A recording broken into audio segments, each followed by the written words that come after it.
What we're going to do tonight is we're going to be learning about property taxes, why they're such a prominent part of political life in any town, and why they're so problematic.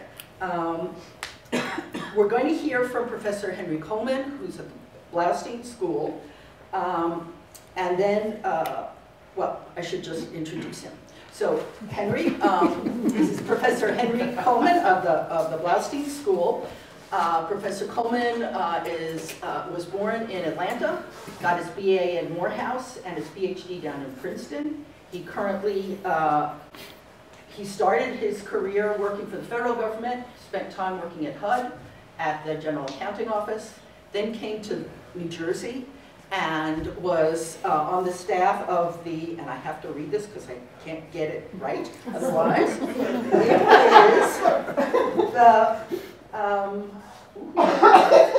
the State and Local Expenditure and Revenue Policy Commission. Besides teaching at Bloustein, he is currently on a whole bunch of different boards and commissions that includes New Jersey Future, the Fund for New Jersey Policy Perspectives, and the Institute on Taxation and Economic Policy. So now I'm going to turn it over to Professor Coleman, and we'll hear what he has to say. Well, thank you very much, Beth. Applause coming in. We'll see what you have to say about here. Thank you very much for inviting me and giving me an opportunity to participate as part of your series here. When I go out to talk about the property tax, a couple of things I generally try to do. The first is try to give my presentation standing up. It's easier to run away from it. The second thing is to check out where all of the exits are. You don't make an awful lot of friends talking about property taxes, generally speaking. I should also note that I have versions of this presentation that last anywhere from 15 minutes to 3 hours.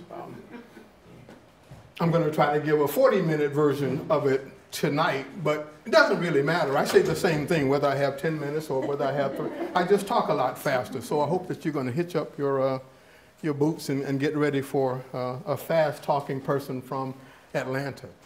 Some of the slides that I'm going to share with you, and I have about 20 substantive slides that I'll try to go through here pretty quickly. Some of them are factual. Others are my perspective. And my perspective is one of many perspectives that are available on the property tax. Beth was mentioning the old Slurp Commission, and I just brought along some works that I have been involved in, and this is just a small sampling of the work that's been done in the state of New Jersey related to the property tax. So I'll just pass this around. You can take a look at the titles. If you're interested in any of this, you can just sort of touch base with Beth, and I will give to you a link that you can access them through the internet or provide a copy, an electronic copy that I've scanned and the like. Okay, so that's what we're going to talk about. The property taxes, why are they considered such a problem? And note that I said considered such a problem because you might note there are going to be a couple of instances where I'm going to suggest that maybe the property tax has gotten a bad rap in the state of New Jersey and other places. These are some of the items that I want to try to cover. We'll talk about some concepts that I think are important. We'll talk about the structure of local government here in the state of New Jersey. We'll talk about some of the different services that are provided by local units.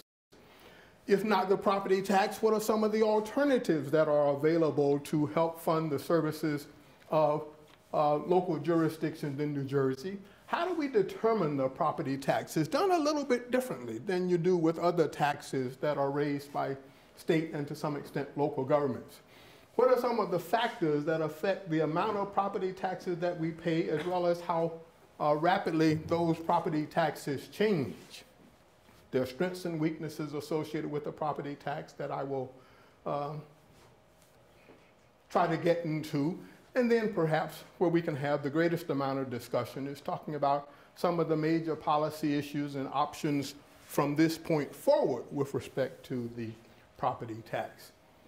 In terms of some of the concepts that I want to share with you, we'll talk about two. One is called tax specialization. That's the notion that In the federal system here in this country, different levels of government dominate specific tax instruments. So the federal government dominates taxation of income, whether it's personal income or business income. So PIT is my personal income tax. CIT is the corporate income tax. I'm an economist. We speak in acronyms and jargon. So anytime I do some of that and I tend to lose, you just stop me and I can go back and try to explain it. But about 90% of the federal government revenue comes from taxing income, corporate or personal.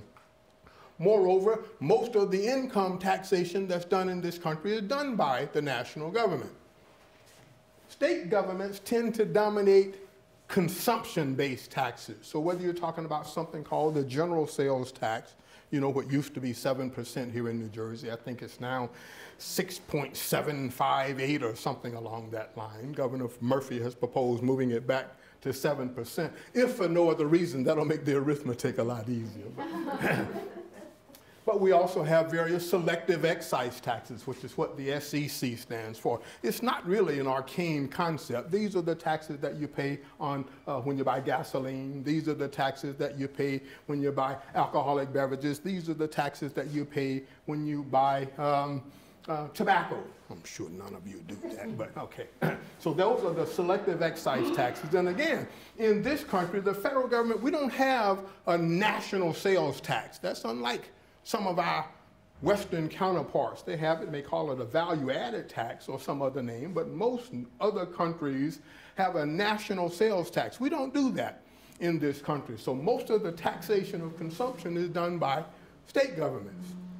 And in this federal system, that leaves among major tax instruments the property tax for local jurisdictions.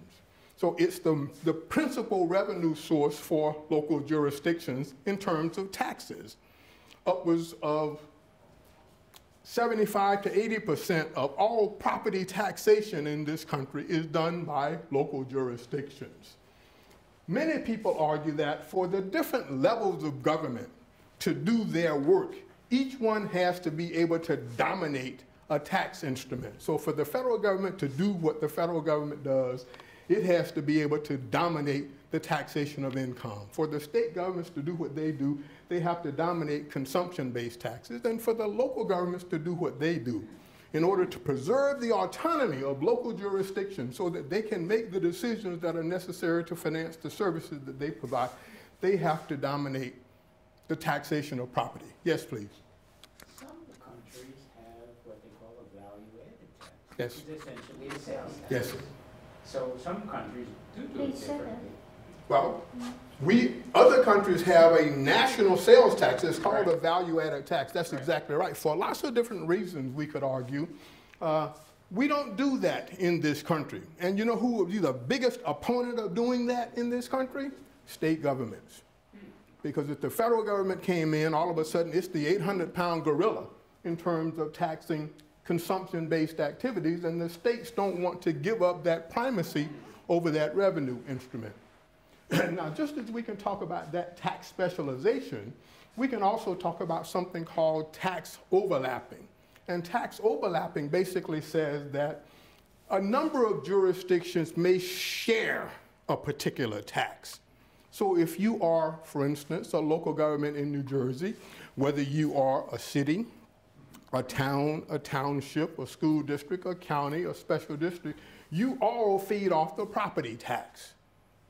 All of those jurisdictions have as their primary source of revenue the property tax. Indeed, the property tax is generally the only tax instrument universally available to local jurisdictions in the state of New Jersey. Now, there are some exceptions. If you've been to Atlantic City, you know that there's an Atlantic City luxury tax. Or if you lived in Newark or worked in Newark, you know that there's a payroll tax in Newark. And some jurisdictions are authorized to impose a piggyback hotel tax here in the state of New Jersey. So there are some exceptions, but I'm going to suggest to you a bit later on that 98% of local tax revenue in the state of New Jersey comes from taxing property. 98%. Okay, so we have those two concepts. In the state of New Jersey, and I'm sure you're somewhat familiar with this, There are lots of different local governments, 21 counties. We have 565 municipalities. I say approximately 600 school districts. I've been working in the state of New Jersey the better part of 30, 35 years on these issues, and I've yet to see a compelling, precise number for the number of school districts.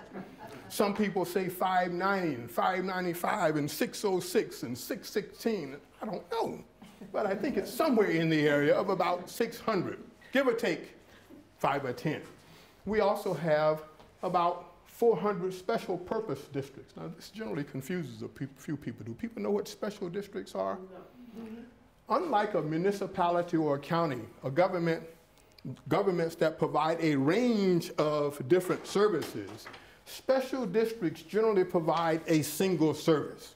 So if you have a jurisdiction that's established to provide library services or garbage collection services, those are single-purpose special districts. And again, we have about 400 of them here in the state of New Jersey. Oh, by the way, they are the largest type of units of governments in the country collectively. So more so than any other type of government. Of the 90,000 units of government in the United States, about 30 to 35,000 of them are these special purpose districts. In addition to everything else, they provide good fodder for dissertation topics. So a couple of million years ago, that was what I wrote my dissertation about. It just goes to show they give you PhDs for making good efforts, not for solving problems, because I don't think I resolved any kind of issue. But what are the conclusions that we can glean from this? There are several, I think. Number one is New Jersey has a large number of local units. For a state that's 135 miles top to bottom, and geographically the size of the state of New Jersey, it's not clear to me that you need 1,600 units of government. But that's what we have here in the state of New Jersey. A second conclusion is that there isn't a single property tax in the state of New Jersey because each one of these local jurisdictions has the authority to independently strike a property tax. So there are, in fact, 1,600 property taxes here in the state of New Jersey.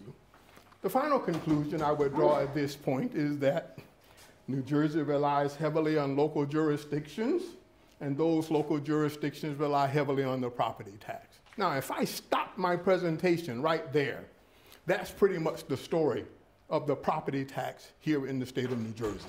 We got an awful lot of governments. Those governments, for the most part, have to rely on the property tax, and that explains a large part of the circumstances here in the state of New Jersey.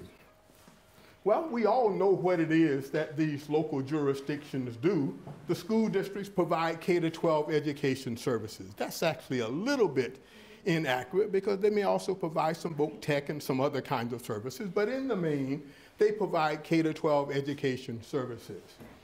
County governments, which are about 18% of all property tax revenues generated in the state, they provide a range of different services. You could talk about general government and the judiciary.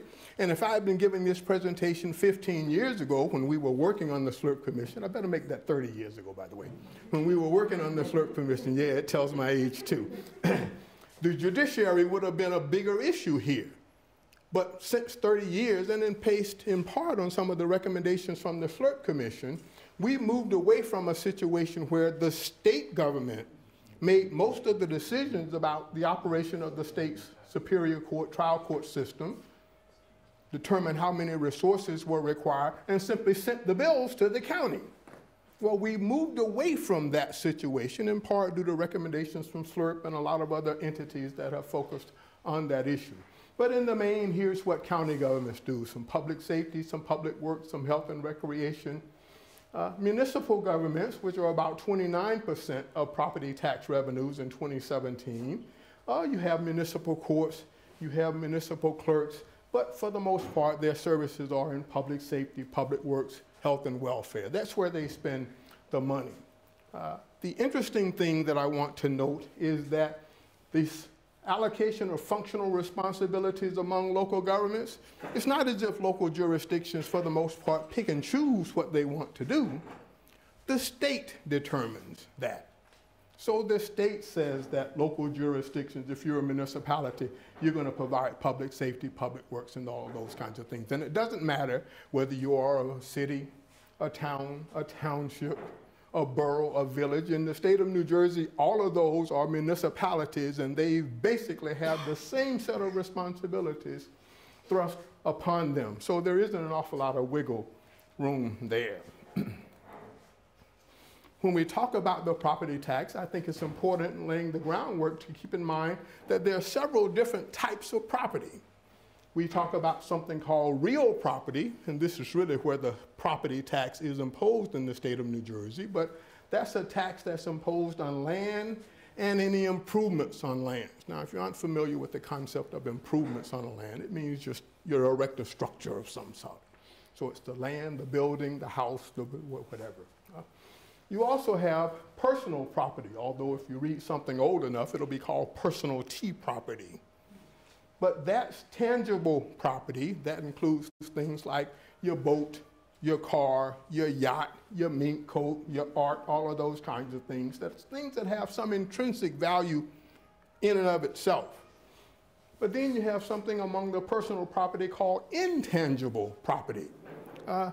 These are pieces of property that have no intrinsic value. They aren't worth much in and of themselves, but they represent a claim against the real property or the tangible property. So we're talking about things like shares of stock, certificates of deposits, those kinds of things. Not worth anything, it's just a piece of paper, but it gives you a claim over something that is more value providing.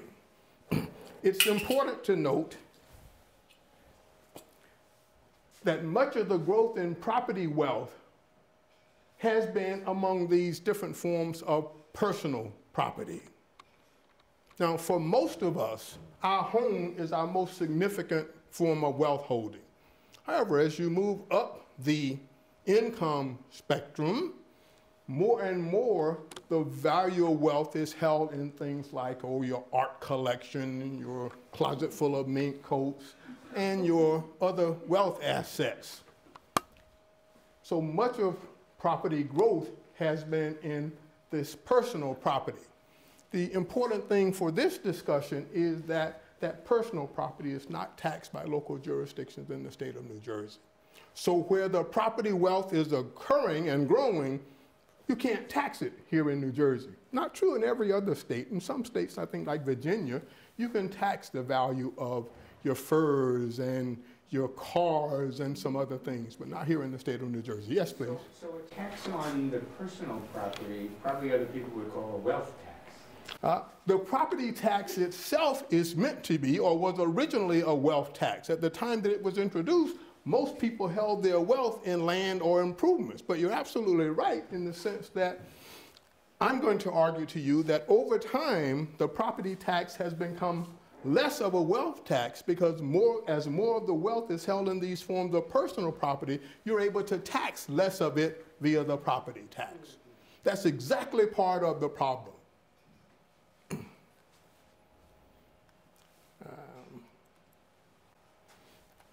There are a variety of different measures of property tax burdens.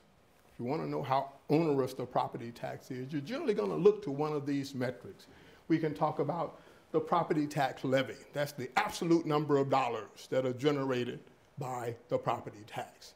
Well, you may also say, hey, some jurisdictions are bigger than others in terms of their population, so maybe we want to control for property taxes per capita, where you take the property tax levy and simply divide by the population. Another measure is to say, well, what are the property taxes as a percent of all state and local taxes? The state of New Jersey has a number of important tax-raising instruments: the gross income tax, the general sales and use tax, the corporate business tax. We got the lottery. We got a whole bunch of other ways of raising money in the state of New Jersey. What's the property tax relative to those instruments, and how does it compare to other states?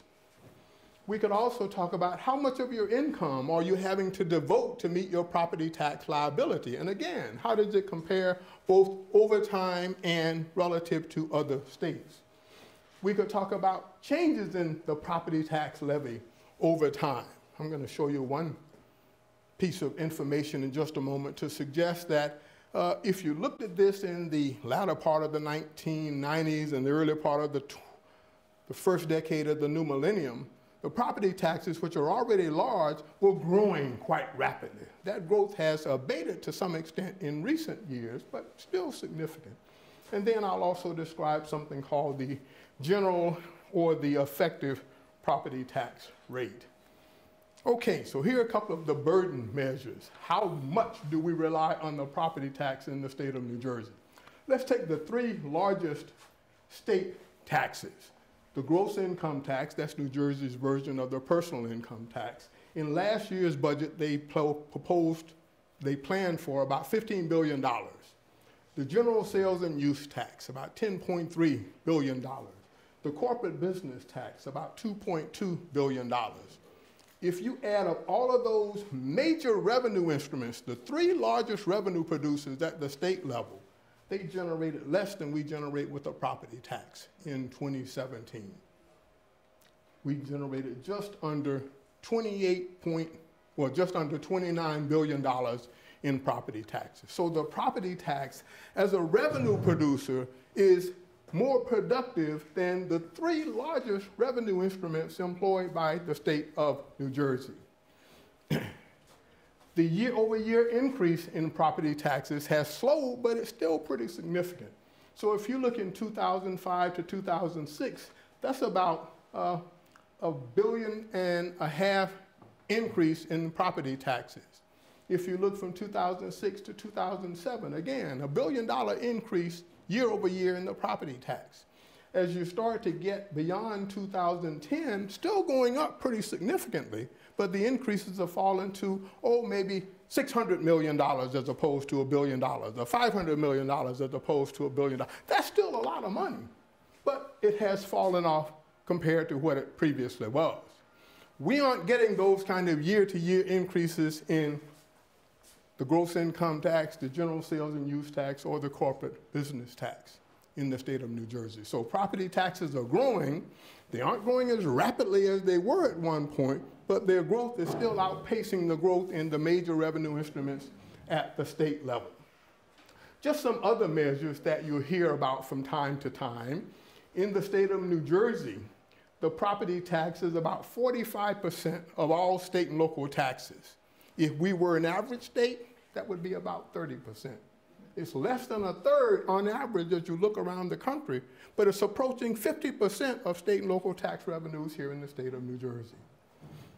If you look in the state of New Jersey, we get about 98% of local tax revenues from the property tax. The only two other states that come close to that, one being Connecticut and the other being New Hampshire. Well, in the state of New Hampshire, guess what? It doesn't have an income tax. It doesn't have a sales tax. So you could understand the reliance on property taxation in those states. But what's going on in New Jersey and Connecticut that even though you have an income tax and even though you have a sales tax, you're still getting 98% of your local tax revenue from the property tax. Oh, by the way, if we were an average state, that would only be about 70 to 75%. So those are indications of the extent to which New Jersey may over-rely on the property tax relative to some other states. All right, I'm an economist, and I have to do at least a couple of equations, otherwise I have to give my degree back, so bear with me here. If you were talking about just a regular tax, and I said, what's the relationship among values? I knew something fell. I couldn't figure out what it was. It was me. You would generally say, I want to figure out what's being taxed. That's the tax base. I want to see the extent to which you're taxing it. That's the tax rate. And that results in the amount of tax revenue. So let's play out an example. Let's say you got $1,000 in income. You tax it at 10%. You would generate $100 in tax revenue. That's the way it works for most tax instruments, not for the property tax. The property tax story is a little bit differently. The procedure is something like this. You take each one of those 1,600 local jurisdictions. You ask, how much do you propose to spend in the next fiscal year? Let's just say it's $1,000. You then say, what do you anticipate in terms of other revenues? And I'll define those other revenues as things like assistance from the state or the federal government, amount of money you raise from imposing fees and user charges. Every now and then you can sell off an asset that you hold. You might remember several years ago, in order to fill a budget gap, Newark started selling off some of its buildings. You could talk about the amount of money you borrow. Again, in a limited number of jurisdictions, there may be non-property tax revenues. We mentioned the payroll tax in Newark, the Atlantic City luxury taxes, but they really are not significant. Even in those communities, they are just not significant. And then you may have other. I always put in other just in case I forgot something. So I can't think of any other major revenue or significant revenue sources for local jurisdiction. The exercise is this. You look at what a local jurisdiction wants to spend, you deduct the amount of revenues available from all other sources. That tells you how much money you have to raise via the property tax. We call that in public finance a residual tax. It's the difference, by definition, between what you want to spend and what revenue you can generate from any other sources. Oh, by the way, you always set it so that you cover all the amount that you want to spend, because by definition, it's a residual tax. The next part of the exercise is to take the amount that you want to raise in terms of property taxes. That's, again, it's called the levy. You look at the amount of property value in your community. And here you can do either of two exercises. You can look at the assessed value, and I'll talk in a moment about why assessments aren't always the best way to look at it. Or you could look at the true value of property in terms of what you could get if you sell your home or you sold your business. If you take the assessed value, if you divide that property tax levy by the assessed value of property, that generates for you what's called a general tax rate. That's the one that likely appears on the tax bill that you receive from your municipality. If you divide that property tax levy by the true market value of your property in your jurisdiction, that generates what's called the effective tax rate. Now, I don't go through all of this exercise just to show you how smart I am, but the idea is that this effective tax rate is the most often used and the most widely accepted measure of a property tax burden. There are lots of others, as I indicated. Oops, how do you go back?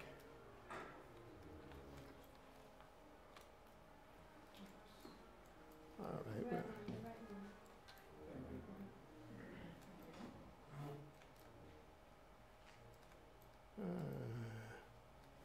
Okay. Remember what we showed you earlier. It was there are lots of different measures of property taxes. Okay, now press the right. The right. Oh, the left. I'm sorry, this guy. Oh, okay. I'm sorry.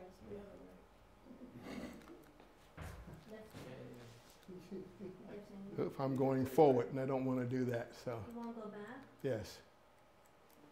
How would I go back here? Roll the scroll thing. Go push it that way. Is there a button that we can push here that will take us back? Yeah, the arrow key.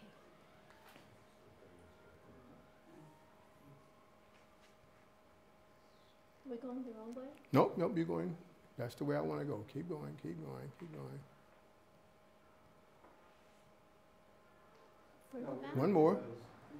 I just wanted to say that, yeah, where you have all of these different measures of property tax burden, it's generally the effective tax rate that's considered the most revealing or the most accurate in terms of portraying property tax burdens and their changes over time, or in terms of comparing them from one jurisdiction to another within a state, or from one jurisdiction in one state to another jurisdiction in another state. That's generally the way in which that is. As long as you're back at that slide. Yes, sir? There's one measure that would be interesting that wasn't included, and that is the property tax rate compared to wealth.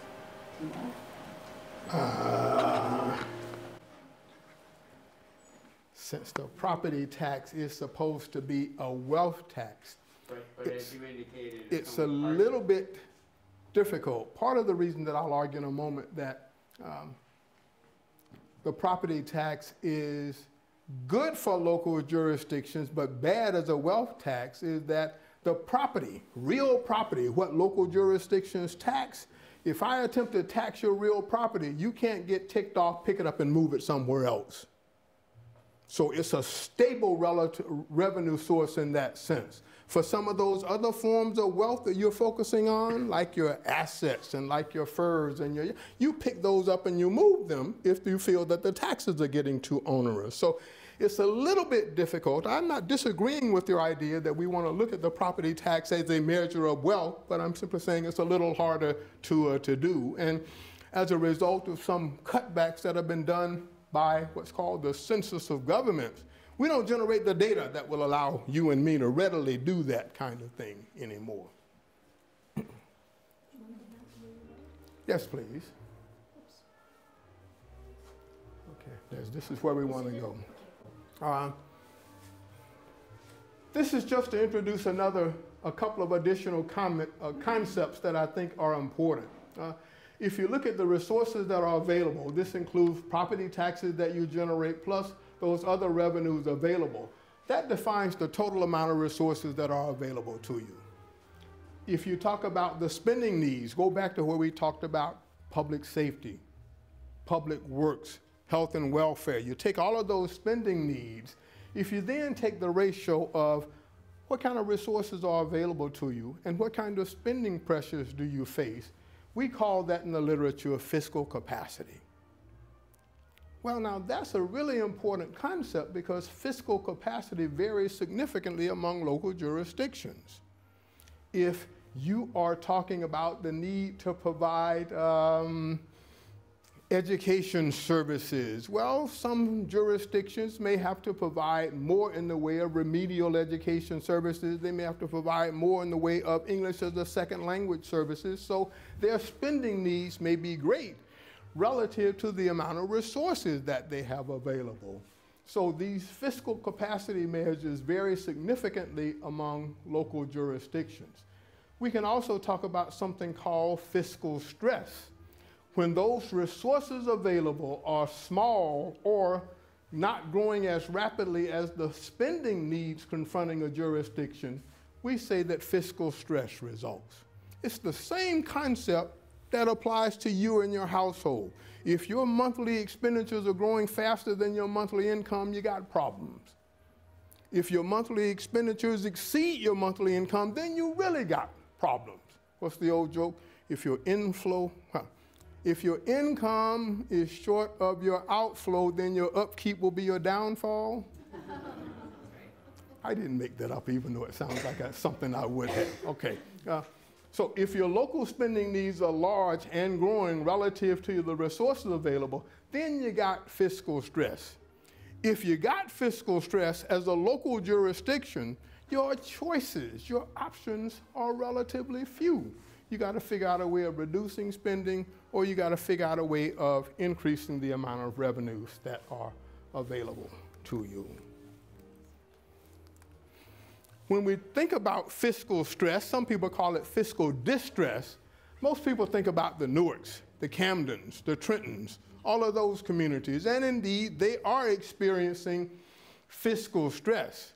However, there have been a couple of attempts at sort of trying to set a threshold for what's meant by fiscal stress. And they took a look at these effective tax rate, and they say, if your effective tax rate exceeds $3 per $100 of true market value in your community, it's an arbitrary threshold, but you got to set it somewhere. And a couple of major study commissions in the state of New Jersey have used that $3 threshold. Well, if we take that $3 threshold, guess what? There are 130 municipalities in the state of New Jersey that are experiencing fiscal stress. We don't have that many major urban areas. So that means that some of the communities that are experiencing fiscal stress are suburban communities, and New Jersey's version, New Jersey really doesn't have rural areas, but New Jersey's version of a rural area. But the point is, it's simply not limited to big cities, and that's because spending needs are not uniformly distributed. Needs are much greater in some areas than in other areas. Resources available are not uniformly distributed. The tax base in Princeton is 10 times the tax base per pupil in Trenton. So you don't have a uniform distribution of those spending needs or of those resources. And guess what, folks? The factors that affect the amount of resources available and the amount of spending pressures facing local jurisdictions are quite often uncertain. You don't know how those are going to impact. But more importantly, you can't control them anyway. Again, I could stop my presentation right there, and that's the point that signals why property taxes are a problem. So many of the things that affect how much you need to spend or what your access to revenues are not within your control as a local jurisdiction.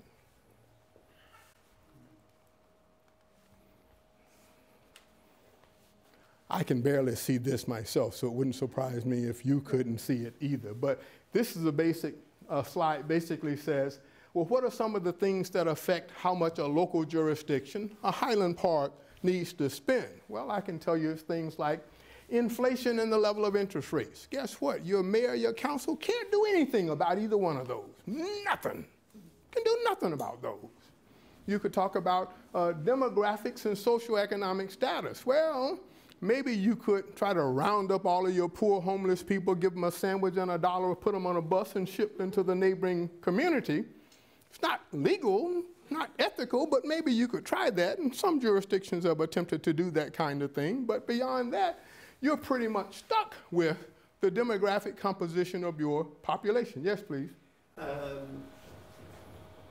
When you think about housing, is that a method? That could be a method of control. No. I would say it's absolutely. A lot of places don't want multifamily housing because guess what? When you put multifamily housing, you generally attract kids, and when you attract kids, you got to spend more for education services. Many places don't want low-income housing because when you build low-income housing, you bring in poor people. They pay little in the way of taxes, but they require more in the way of certain kinds of services. Those problems are so much so that we've actually have a court that has had to make determinations about each local jurisdiction harboring some, they call it fair share of the affordable housing problem. And you may note that the courts have really heightened their activity in that area. They've come up with a number says that we're about 150,000 units short of affordable housing in this state. And there's a recent decision that says, hey, some of those nice little suburban communities, they particularly went after Princeton, went after West Windsor, said, hey, you guys got to do more. So it's a concern going forward. It absolutely is. How do we do in Highland Park in that regard? I don't have the specific numbers for Highland Park, so you'll have to tell me a bit more about that. And I'm just sort of really screwing things up here with my touch on this. Yeah, I would do better here. So let's just see if we can. Oops, that's going the wrong way. Yeah, this will take me the right way. So I don't know the specific situation with Highland Park, and there are lots of other factors that influence it. So for instance, when the court's making a determination about the amount of affordable housing, for instance, that you have to accept, they look at your current amount, they look at the amount of space you have available, they look at the amount of opportunities for renovating or reconfiguring housing. The court's take into account a lot of different factors there, but it's always a difficult decision. I mean, very, very few places voluntarily step up and say, I'm going to take more low-income households. And when they do, often there's a proclivity to look toward senior citizens, even though seniors are costly. I can say that. I'm one myself here. I want lots of attention. You know? But seniors require lots of services, and especially those children, again, require lots of services. But how you meet your affordable housing obligation is an interesting issue, and if you haven't decided about that yet, I would strongly encourage that maybe you set up one of these sessions to talk about the issue of affordable housing and talk about things that are no longer operative, like regional contribution agreements, where it used to be the case that better off jurisdictions bribed low-income communities to take some of their fair share housing obligations and the like. Well, that's what it was. I use a harsher term, but that's what it basically amounted to. I had a lot of problems with it, one being, for instance, that the size of the bribe was never enough to create a housing unit in the recipient jurisdiction. So if Essex Fell paid Newark to take on some of its housing obligation, it was the recipient jurisdictions, the Newarks, the East Oranges, that were competing and driving down the prices as opposed to the sending jurisdictions, the Essex Fells and the Livingstons, that should have been competing to pay more in some sense. But again, that's a whole different topic. I'd love to be a member of the audience when you had that conversation. Are there laws now that if you have new housing, you have to provide a certain percentage of low-income housing? I think that that is one of several options that you have available. So for instance, another option, if I understand it, is what they call density bonuses. It says that a developer wants to come and build housing, and between the developer and the municipality, your zoning provisions say, all right, this is the amount that you can build. Well, the developer will then say, I want to build more, and I'm willing to include X amount of affordable housing as part of that overall packet, and therefore you get to build more housing units. That's a very, very cursory explanation of how the density bonus is, but simply to suggest that there are other options for how it gets done. Yes, please. Which is Mount Laurel. Mount Laurel, that's correct. Google it or something. If somebody comes in and says, I'm going to build a townhouse development, condos, whatever, if there's over a certain number, I believe they have to. Right. Certify Mount Laurel. Single family housing, though, I don't think that, you know. It's really tricky, Yeah, if though. someone comes in and is putting so many single family units, I don't know what that applies. Okay, how about if I just move ahead to some of those, because I could spend, as you can see, a lot of time talking about some of these. This is just an idea that I was going to suggest. Well, not everything about the property tax is bad. Where I have strengths here, property taxes is a major revenue producer. And if you decided to get rid of the property tax, you don't have a comparable revenue producer out there. The property tax is a stable revenue producer. So over the course of the business cycle, where an income tax or a sales tax may be volatile, property tax throw off a steady stream of revenue. So that's a concern there. There are concerns about equity. Some people feel that the property tax is a regressive tax. People in my profession, since the early part of the 1970s, have been advancing a counter-argument. They argue that, sure, for some, the property tax may be a tax on housing services, which would make it, therefore, a regressive tax, since low-income individuals spend more of their time and money on housing. But upper-income individuals, housing is one alternative asset that they buy, just like stocks and bonds and other forms of personal property. So when you tax property, it's argued that it's just one type of tax on wealth. And therefore, the property tax may in fact hit upper income individuals more so than it does lower income individuals. It's an intriguing set of arguments, and it would take me all night to get to that. But we can come back in the question and discussion and talk about some of the other strengths and weaknesses of the property tax. This is just an idea about how regressive the property tax is, maybe relative to some other taxes. So where the property tax is surely a regressive tax, the lower 20% of the population spends a larger percentage of their income to meet their tax obligation than does the top 1%. However, if you look at the sales tax, it's also regressive, and I would even argue it's even more so. So if you're thinking about getting rid of the property tax and putting in place a sales tax in its stead, you may be substituting one regressive tax for an even more regressive tax, is the way I would try to couch those arguments. I'm not sure that there are good alternatives to the property tax. So for instance, some talk about let's give local jurisdictions the ability to tax income and or consumption. Well, guess what, folks? Those tax bases are even less equally distributed than is the property tax base. And oh, by the way, just like I mentioned earlier, for instance, that the ratio of property value in Princeton to Trenton is 10 to 1. Well, if you look at the distribution of tax bases for an income or sales tax, they may be even more extreme. And another problem is that those tax bases can move if you try to tax them. So not always a good alternative. You could do fees and user charges. Oh, by the way, the fastest growing component of local revenues. One of the reasons I would argue is that in a lot of communities, a growing concern has to do with tax-exempt properties. You got churches, you got libraries, you got universities. You got foundations, you got an awful lot of those. They don't have to pay property taxes according to the New Jersey Constitution. So they derive benefits from the services provided locally, but they don't have to contribute to the cost. Well, a lot of communities have discovered that if you finance a lot of those services, garbage collection, fire protection in some other parts of the country, if you finance those with fees and charges, you can make those tax-exempt entities contribute toward the cost of those services. Some have even suggested, well, let's do a statewide property tax as an alternative to the local property tax. That could generate some attention. We could discuss that as we go further. Among some of the major policy concerns, you've already raised the concern that the property tax is no longer a good wealth tax.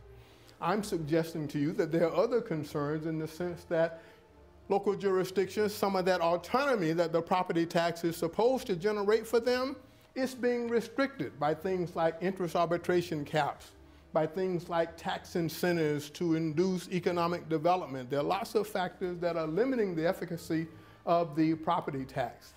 State aid is available, but it's not available in a large enough amount, and guess what? It doesn't offset disparities in fiscal capacities among these different kind of jurisdictions. And oh, by the way, every now and then the federal government will come in and make life a lot more complicated for you by doing such a thing as putting a $10,000 cap on state and local taxes that you can deduct. Well, the average property tax in the state of New Jersey is over $8,600. So that means you are within $1,400 of the cap just on property taxes alone. So something is going to become a lot more expensive, either income taxes, property taxes, or whatever. One of the things that I would spend a lot more time on in other presentations is what happens if we go into another economic recession? We had the Great Recession, and believe me, when there's a significant and sustained economic downturn, all bets are off in the sense that all levels of jurisdictions, all type of jurisdictions face more spending pressures, and they have more difficulty raising revenues. So economic recessions are not good things. There have been over the years, and I think it was reflected in one of the articles that I passed around, a bunch of different tax study commissions here in the state of New Jersey aimed at addressing this property tax problem. SLRP was certainly one of them. Ann's husband and I worked together in the SLRP commission a long, long time ago. When you take, I looked at ones I think just since the 1970s, and I looked at 7 or 8 of those commissions. They've come up with somewhere in the area of 400 different reforms for how we could improve the property tax situation here in the state of New Jersey. This list reflects those reforms that have been proposed. They include things such as maybe we need to get rid of some of those local jurisdictions. Or maybe we need to let local jurisdictions raise income and sales taxes as an alternative to property taxes. Or maybe we need to talk a bit more, as Mark Pfeiffer has done or will do, about shared services and joint purchases and other ways in which local governments can cooperate. Overstated, I think, because almost all local jurisdictions are doing a fair amount of that right now. So as an incremental benefit, I don't think it's going to produce significant savings on $29 billion in property taxes that we raise in this state. You got to be careful of state and federal mandates where the state government or the federal government come to local jurisdictions and simply say, do this or do that. Now, there's supposed to be a restriction on that. How many people here have ever heard of the Council on Local Mandates? I see 1, I see 2. It's almost like a 4th branch of government in the state of New Jersey, where technically speaking, Highland Park or any other community could go to the council and local mandate and appeal some kind of state mandate that's been imposed, and if they're successful, the state would have to pick up the cost of that mandate. But the idea that you haven't heard about it is nothing at all uncommon, because most individuals in the state, and indeed many local jurisdictions. Highland Park, the school district actually did that because we have a cap on, would that come under that for schools? Because it wanted to raise it so that it could raise taxes? There were lots of unfunded taxes. Yeah. The problem, I think, is it's just too expensive to go And to appeal it? to pay lawyers. Well, the example that you're given, I think, is how do you vote, or can voters vote to override? Okay. Oh, maybe. Okay, you can vote to override a cap. Maybe that's what it was. But there are also situations where a state government comes up and says, local jurisdiction, you have to spend in this area. It may have to do with Homeland Security, for instance, or something along that line. And ideally, if the state's going to tell you you got to do something, the state ought to kick in and cover at least a portion of the cost of that. Yes, please. Since Connecticut and New Jersey have the highest taxes, and we compare it to places like Pennsylvania, which is so much lower, how does they get the monies necessary to do the same kind of job as schools and services, et cetera, and we're so much higher? Well, I think that there could be a variety of different explanations for that. Let me begin with the obvious one. We provide a better quality of services. I would compare schools in New Jersey, on average, with schools in Pennsylvania and in most other jurisdictions. By most of the traditional measures, we provide a much better quality of school. New Jersey's number 2 in the nation. One example. She said New Jersey is number 2 in terms of overall school quality. It continues to move back and forth. Connecticut, Massachusetts, Maryland are generally the competitors that we talk about in those areas. You may look at jurisdictions in Pennsylvania and say, they pay little in the way of property tax, but maybe they pay other kinds of taxes. So you want to make certain that you're looking at all of the different sources of revenues that are being paid there. So somewhere generally between the quality of service that's being provided and the amount of access to other revenues, including state aid.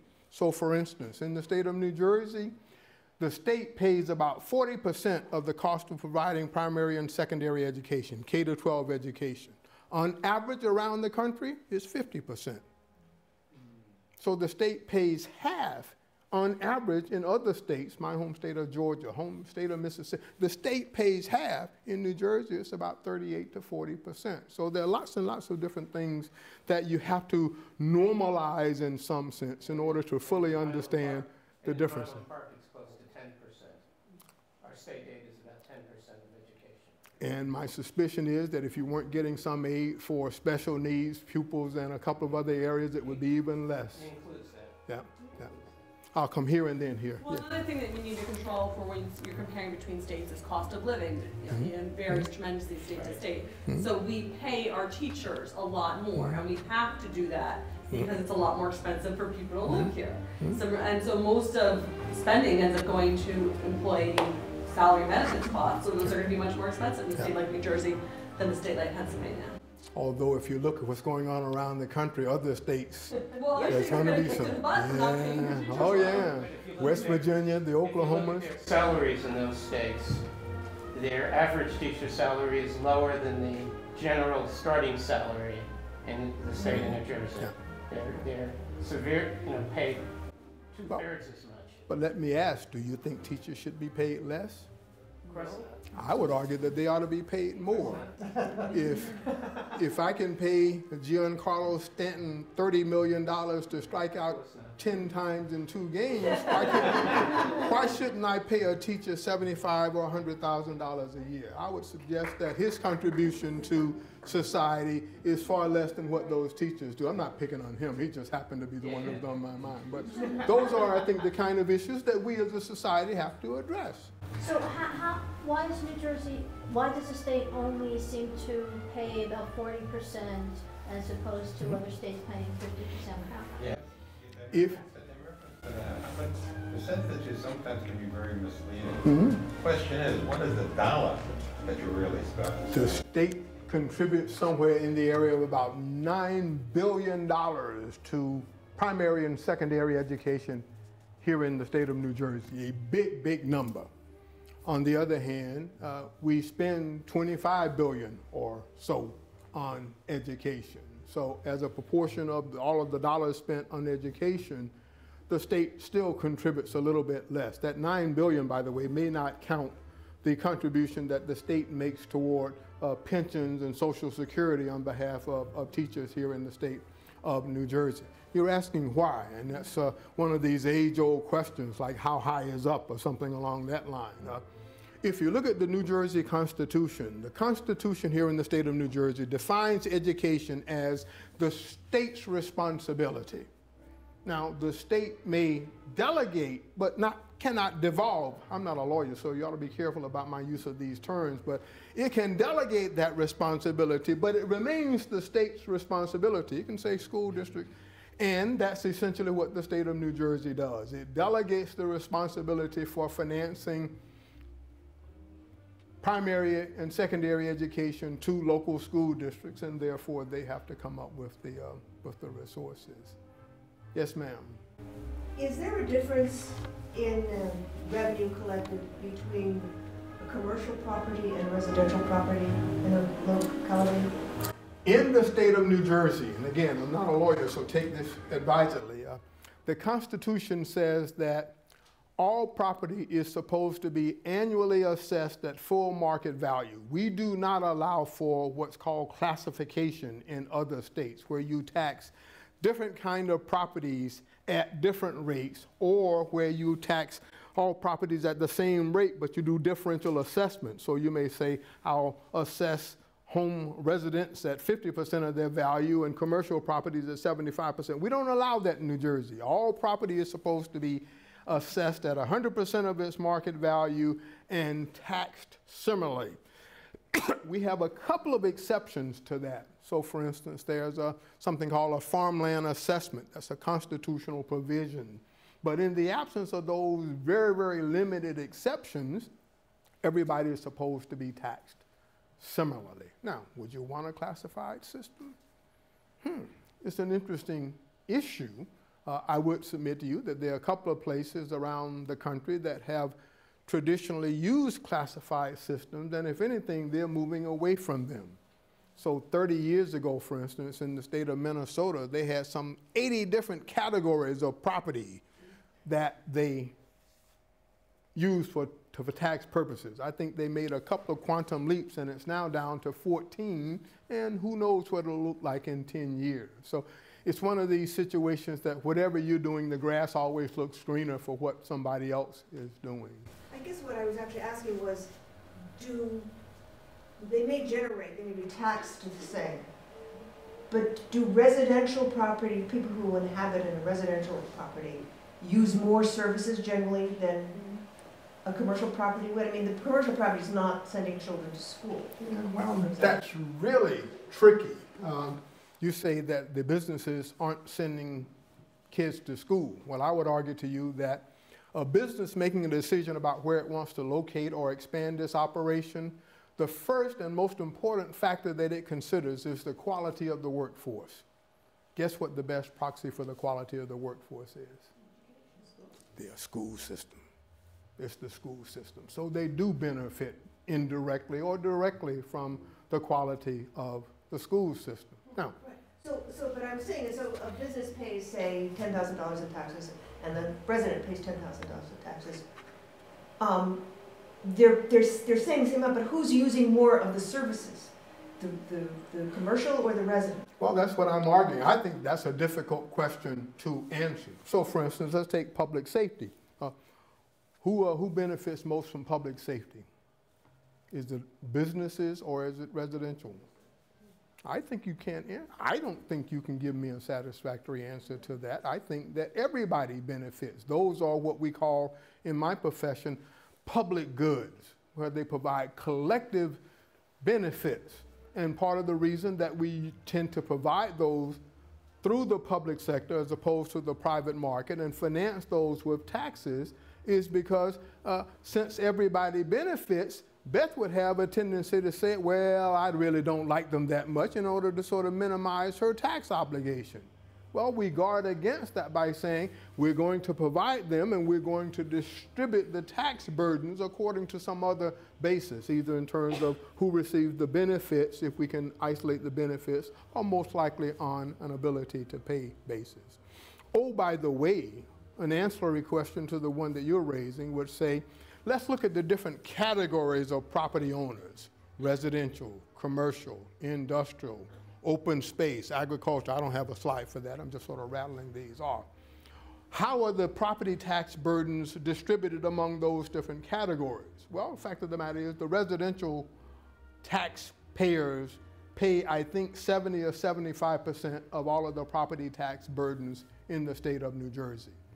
Even more of a concern to many people is that the residential share has been growing over time. It's been growing for a couple of reasons. Businesses are generally a lot better at filing tax appeals. They have access to more information. They have better lawyers. So they are more successful in appealing their taxes. So they get more in the way of property tax relief. It's also the case that a lot of the business subsidies that we talked about earlier are property tax abatements that accrue to businesses. So again, that has helped to, over time, lessen some of the property tax burden. So what we're finding is that over time, residential property taxpayers are taking on a much larger portion of the overall tax burden. And that may be something that, as policymakers, we want to encourage our elected officials to address. Yes, sir. With the 1,600 municipality entities and the rest, what kind of added burden is that for the tax rate? And have any studies been done, Yes. On that? One of my colleagues, he unfortunately passed just last November, I think it was, did a really interesting study and said, what would happen to school districts? School districts are about 53% of all of the property taxes that we impose in the state of New Jersey.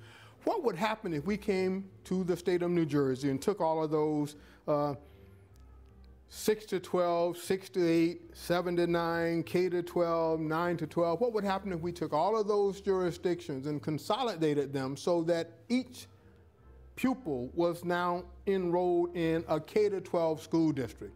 We would save on a lot of principal salaries and assistant principal salaries, maybe even a few superintendent salaries and the like.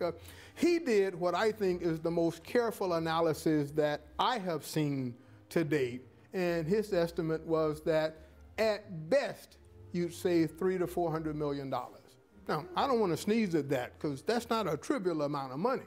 But as I mentioned earlier, we spend $25 billion a year on education. So you're talking about saving $300 to $400 million.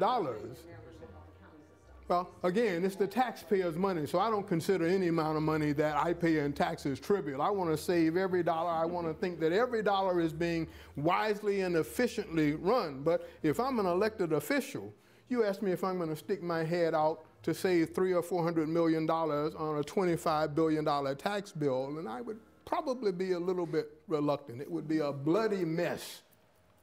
It's almost like consolidating police departments. For whatever reason, every community wants to see its name on the side of the police car. Well, what we need is police cars that have more sides. Otherwise, I don't know how we're going to get beyond that problem. Yes, ma'am. So that study that your colleague did, how many districts did that actually get rid of? Because that's still nowhere near as consolidated as many neighboring states that use counties for their school districts.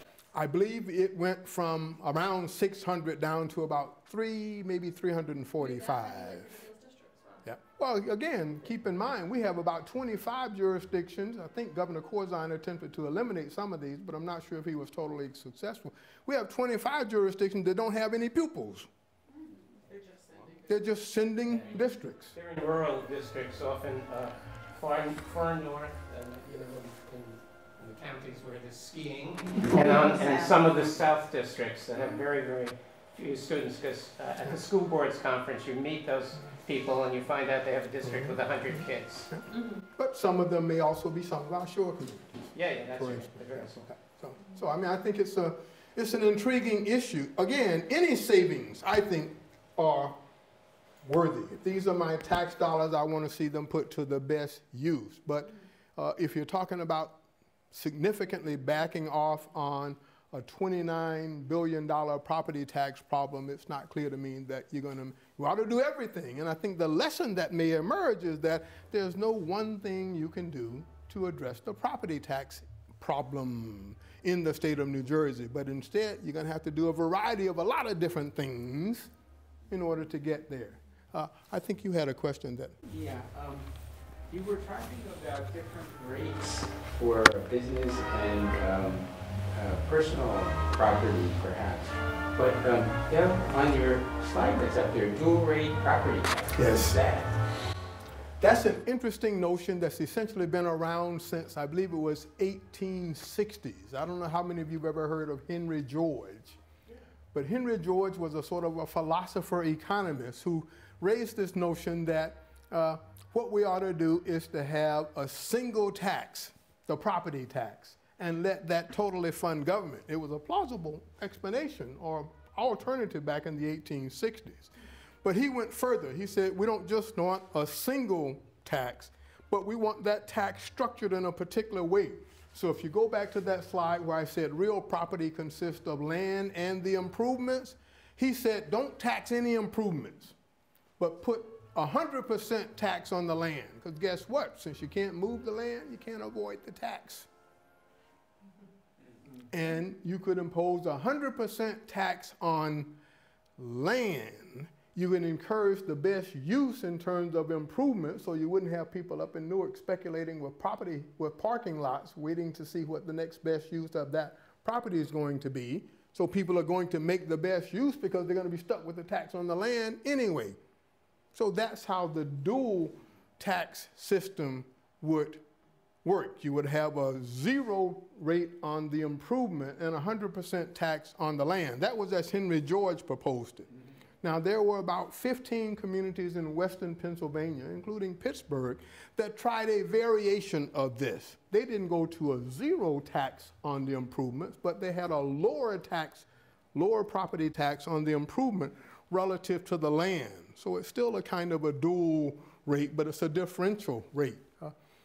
I think that it was promising, but the recent evidence suggests that they are backing off. So whatever their experience, it was not a completely successful one in the sense that they're now backing off and they're moving back toward a traditional system, especially in Pittsburgh. Yes, ma'am?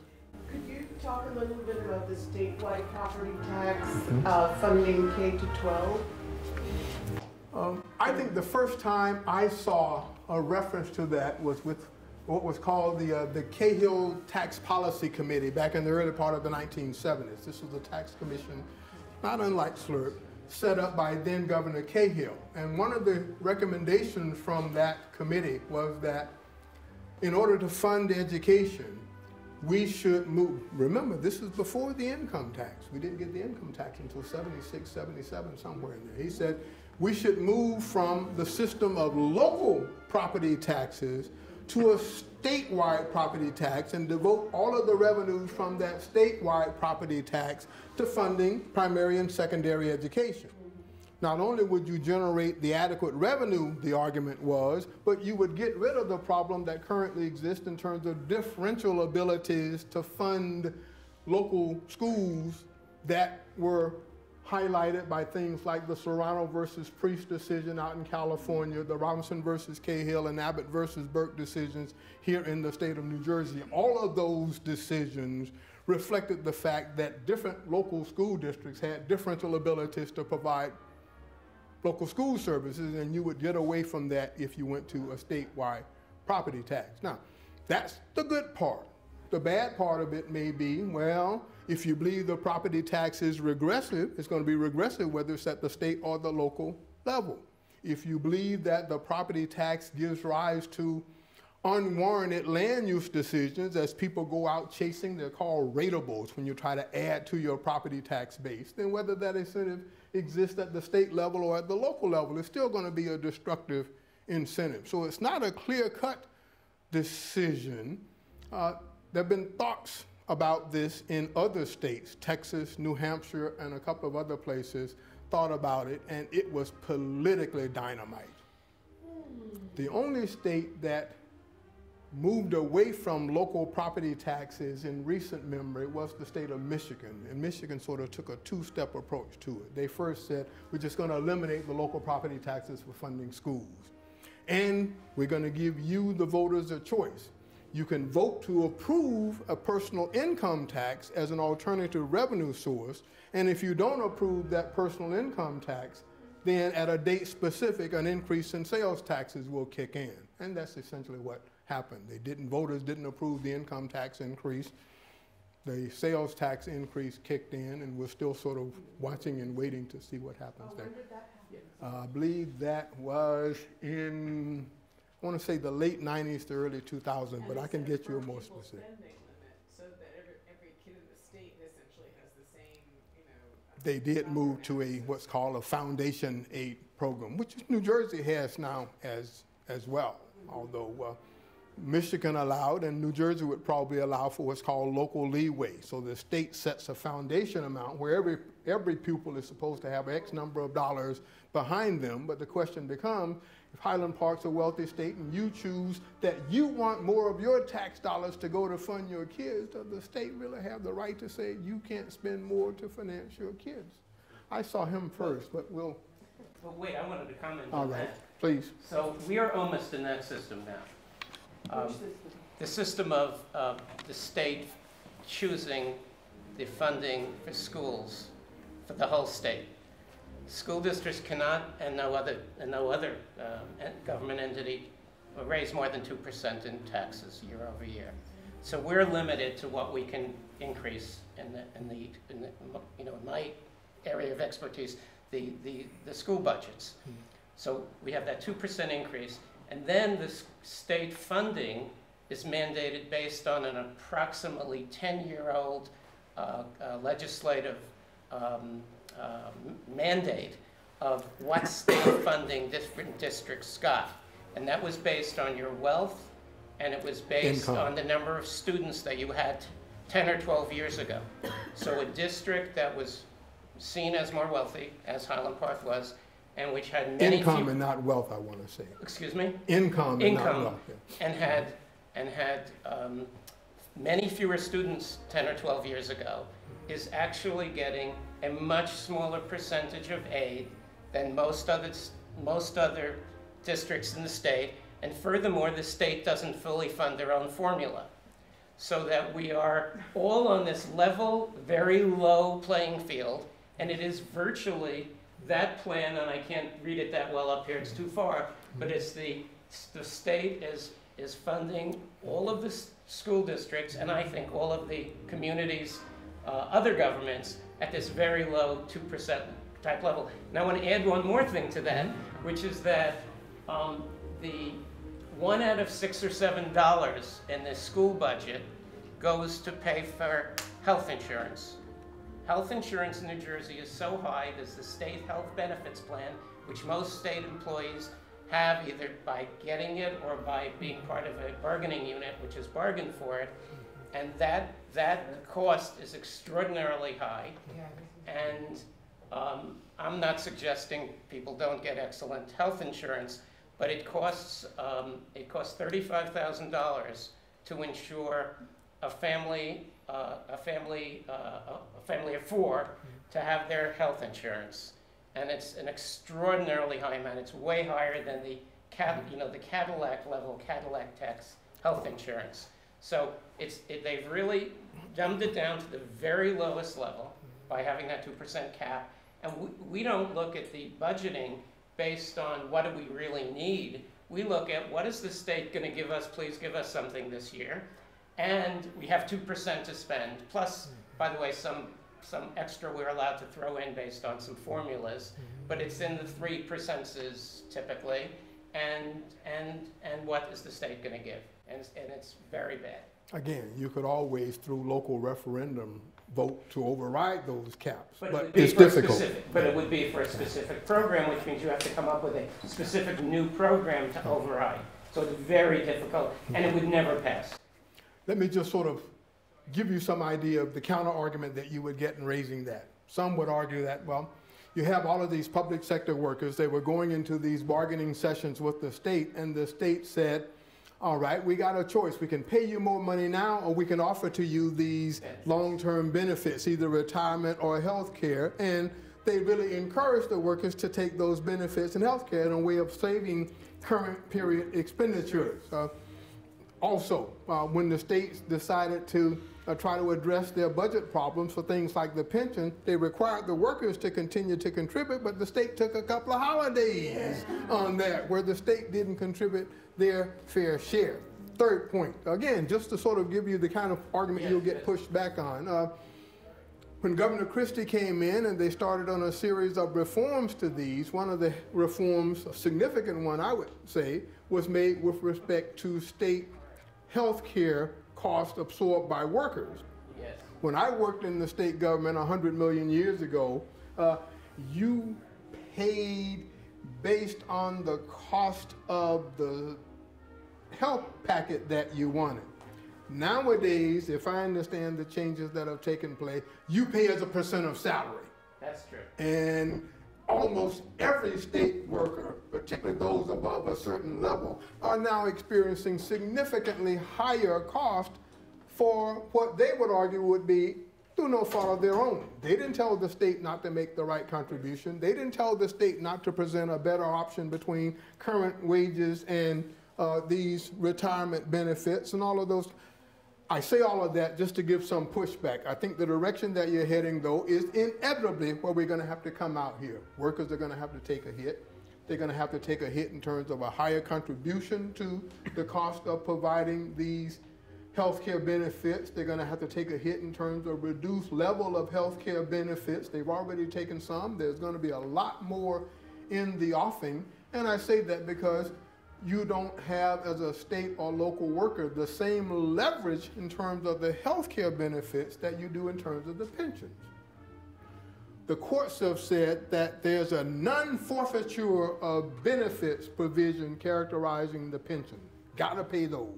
And we got some big gaps there that have to be made up. On the other hand, there are no protections for the health care. So I do think that you're going to see some combination of higher worker cost and reduced services in the not too distant future. I also think that some of the decisions that are being made at the national level are not going to work in our best interest.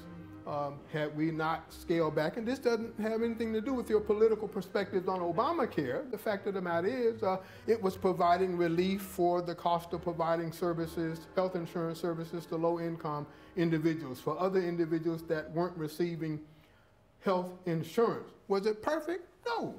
55 million people didn't have health insurance before Obamacare. Obamacare took care of 30 million of them. You still got 25 million people with no health insurance. But I guess I'm saying the further we step back from those kinds of provisions, those are the things that I think help make U.S. companies, for instance, less competitive. In other countries, you have universal health care, or you have the nation contributing a lot more to the cost of health care benefits. So those do not show up as a cost on the company's ledgers. They show up in your tax liability, but not as a cost per firm on your ledger. So then when the U.S. companies that do have that cost have to compete with other companies, we're at a competitive disadvantage. So I think we need to do more to look towards some kind of universal health care. He's waited patiently. I'll get to you, please. That's okay. Is there an estimate as to how much in tax abatements for economic development have been provided, and actually an estimate of what's been lost in taxes because of that? Well, two different questions. Let me address the first one first.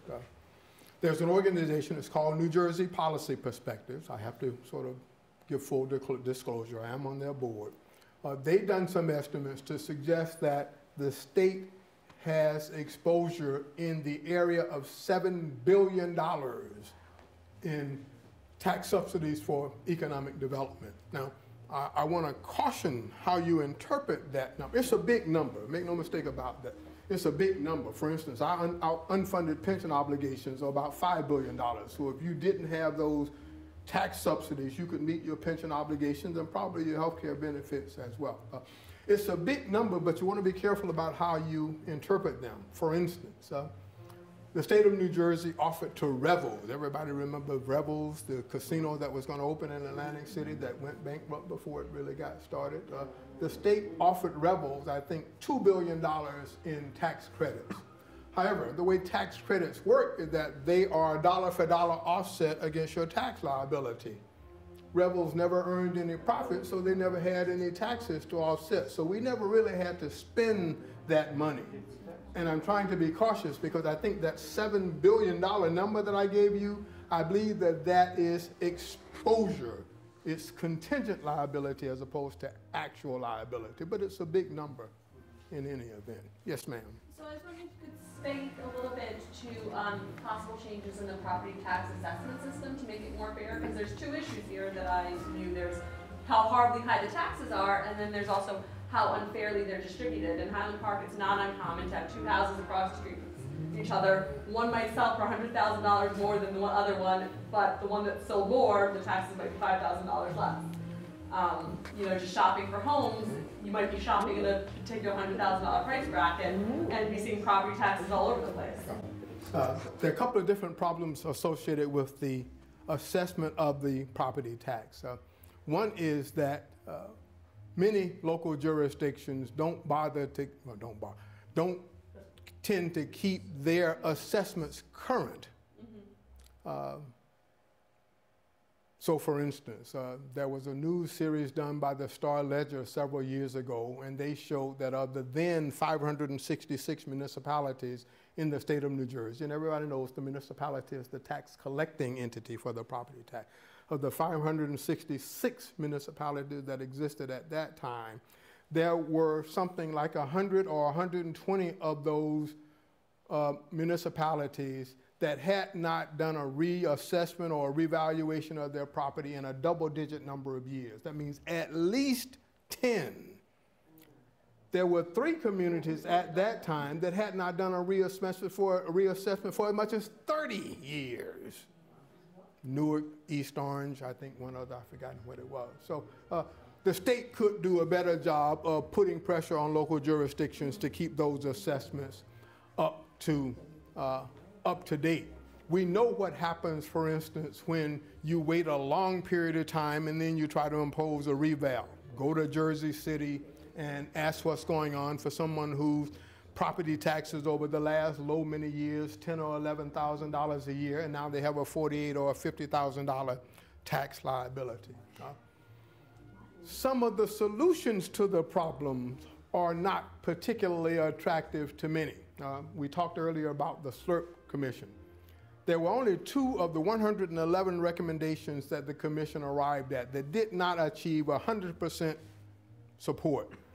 One had to do with pensions, and the other had to do with assessment, because the SLRP Commission recommended that we need to move the assessment responsibility from the municipality to a higher level of government.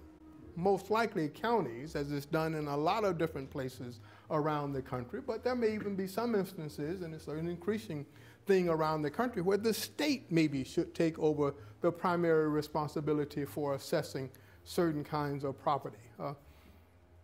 The advantages of moving it to a higher level of government would be things such as the opportunity to specialize in terms of assessment practices.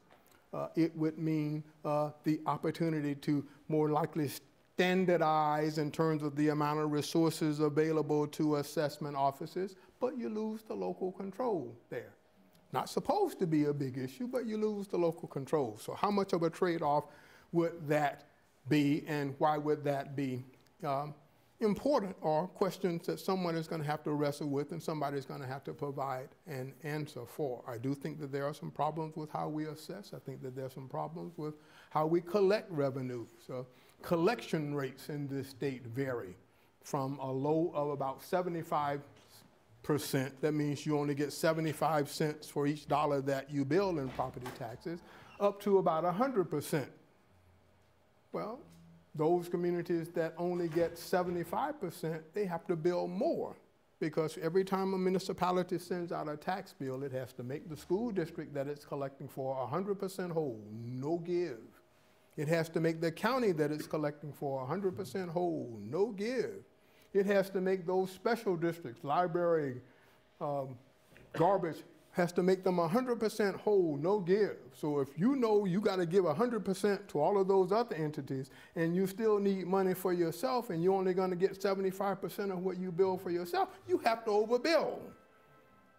And you also have to maintain what's called a reserve for uncollected taxes. So you have to set aside a kitty of some sort in order to make certain that you have resources that are going to be adequate to meet the tax obligations, the tax revenue needs of all of the different jurisdictions that you are raising. So I agree.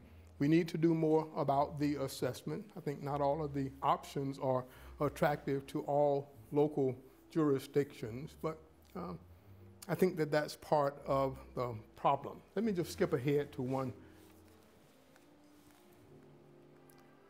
Why have previous attempts to reform the property tax system been unsuccessful? Now, I mentioned at the outset, I was going to share with you some facts. Well, I'm also going to give you some perspective. These are Henry's perspectives.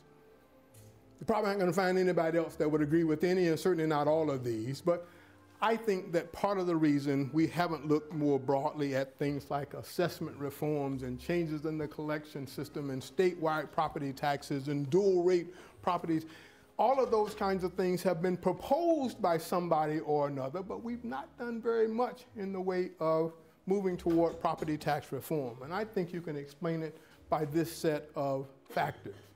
Factor number one, nobody really knows what we mean by property tax relief or property tax reform.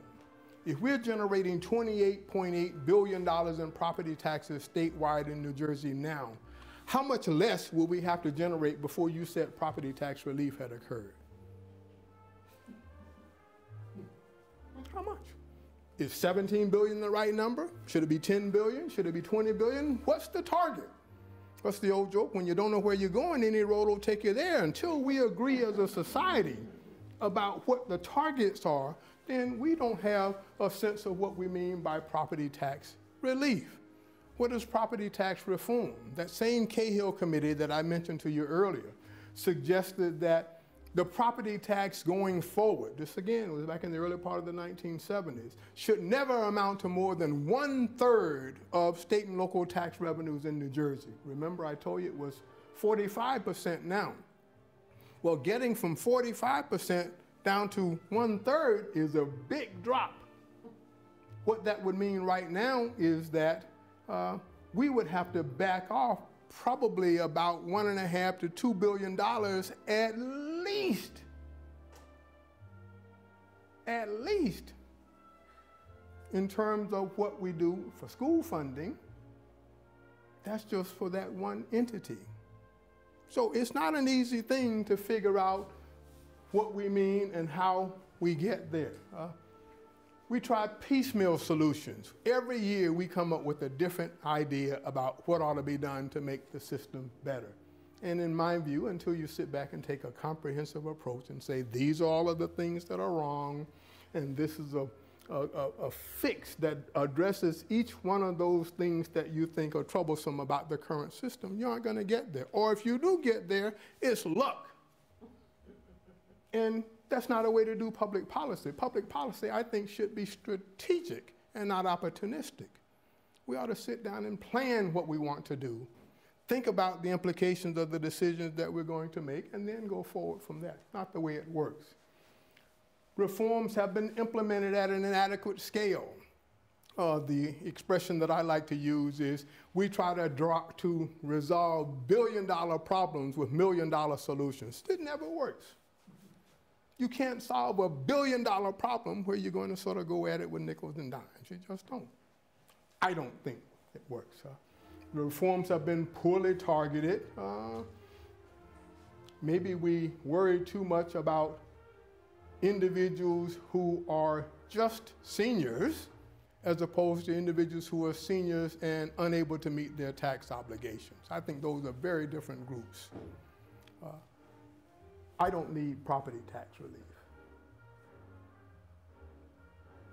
Please don't tell that, because you cut that part out of the tape. No, no, no. I don't need property tax relief. But when you try to direct property tax relief based on age alone, then you make people like me at least potentially eligible. And that's not what we should do. We should look at those individuals for whom the property tax is an excessive burden. And we ought to spend some time talking about how you define that. But the way it works now, let's take one of our programs. We have something called a senior freeze. Do you know what? Not every senior can participate on the senior freeze program. There's a fixed appropriation, and once that appropriation is exhausted, even if you're a senior and even if you got excessive property taxes, you're just out of luck until space opens up in that program. Shouldn't be that way. And who's to say that those people who are already participating are any more needed than the people that are left out? I just don't understand how we go about making those kinds of decisions. I think this may be the biggest reason for why we haven't done more. I argue reforms produce winners and losers. The winners, you take your benefits and go quietly in the night. The losers raise hell. And they raise hell by contacting their elected officials, by writing they do all kinds of things to let it be known that they're unhappy with the losses that are being suggested or imposed upon them. We maybe need to think a bit more collectively as a community, but I don't know how to get you there. I really, really don't.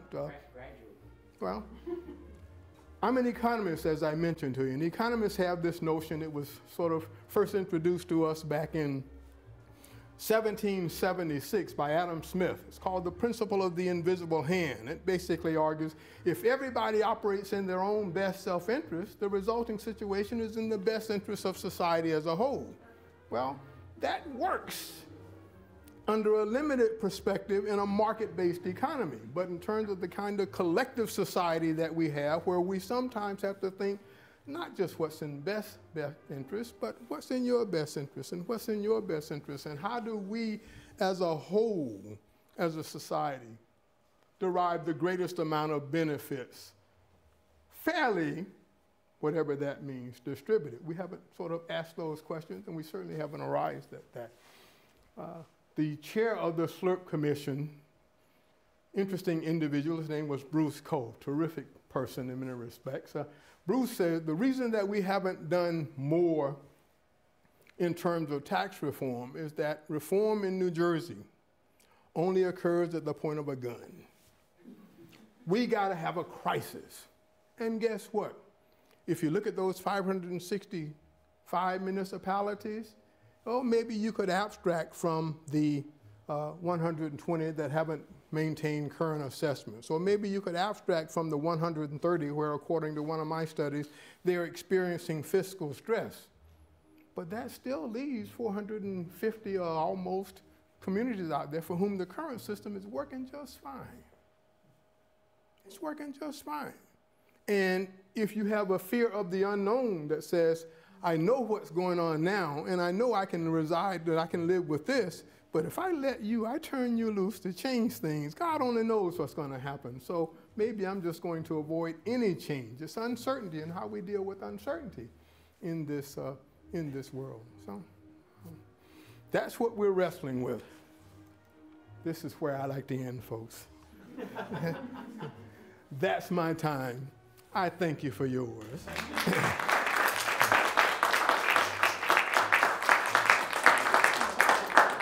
My students say, Henry, your lectures never bomb, because a bomb must eventually go off, but you just go on and on. Well, I'd like to thank you for giving your talk with that melodic.